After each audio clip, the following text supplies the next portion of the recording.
In 1985, the man who built Apple Computer was escorted out of his own company. The board he helped create voted him out. The executives he hired turned against him.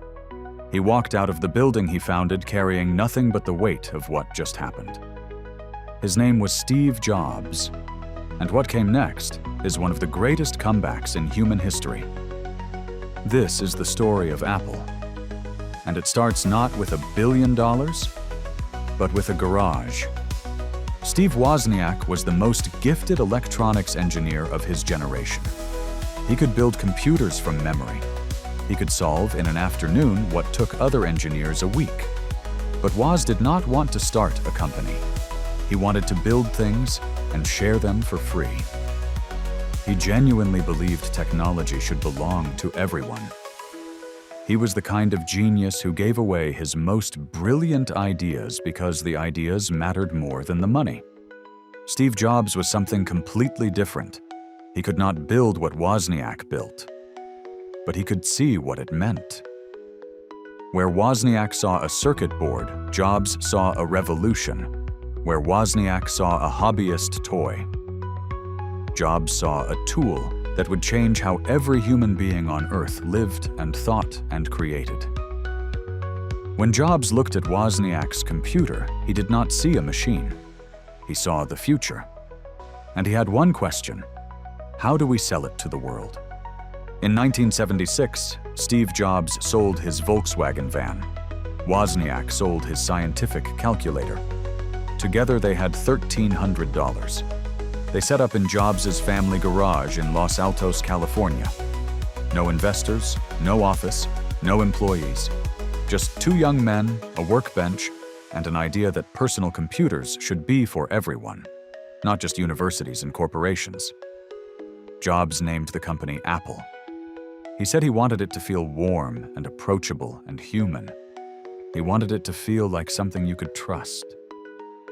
The Apple II launched in 1977. It was the first personal computer that ordinary people actually wanted to own. It had a plastic case. It had color graphics. It came with a keyboard. Jobs insisted it look beautiful, not like a machine, but like an object you would want in your home. By 1980, Apple was worth $1.2 billion. Jobs was 25 years old. The garage had become an empire. And then, the problems began. Jobs was brilliant, but he was also impossible. He was demanding and unpredictable and difficult and sometimes cruel. The board brought in a professional CEO, John Sculley, the man Jobs himself had hired, to run the company. Then, in 1985, they stripped Jobs of all power. He was 30 years old. He owned 30% of Apple, and he had just been fired from the company he built with $1,300 and a dream in his parents' garage. He later said it was the most devastating thing that ever happened to him. He also said it was the best thing that ever happened to him. Jobs did not stop. He started a new computer company called Next. He bought a small animation studio from George Lucas for $5 million and renamed it Pixar. Almost nobody believed in either company. Next computers were too expensive. Pixar burned through money for years. But Jobs kept going. Because in the wilderness, away from Apple, away from the pressure, away from the board, he was learning something he could not have learned any other way: how to lead with patience instead of panic.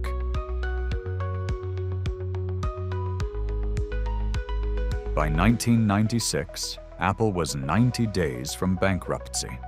The company Jobs built was weeks away from disappearing forever. The board was desperate.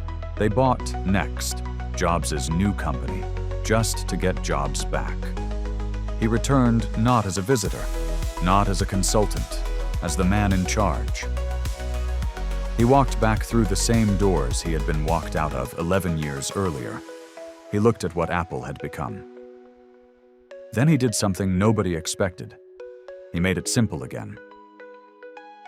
In 1998, Apple launched the iMac.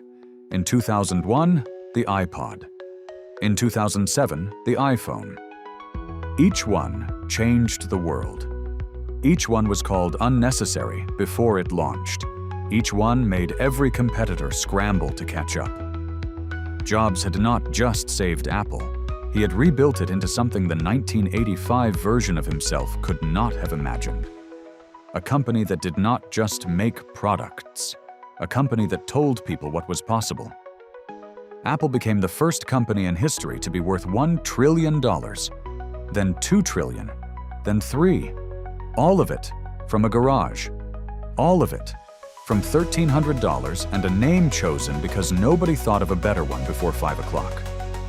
Steve Jobs was fired from the company he built with $1,300 in a garage. He spent 11 years in the wilderness being told he was finished. He came back and built the most valuable company in human history. He did not succeed despite being fired. He succeeded because of it. Because the wilderness taught him what the boardroom never could. If you loved this story, subscribe to Zero to Toon. Because every week we bring you the real stories behind the world's greatest empires. Your story might be next.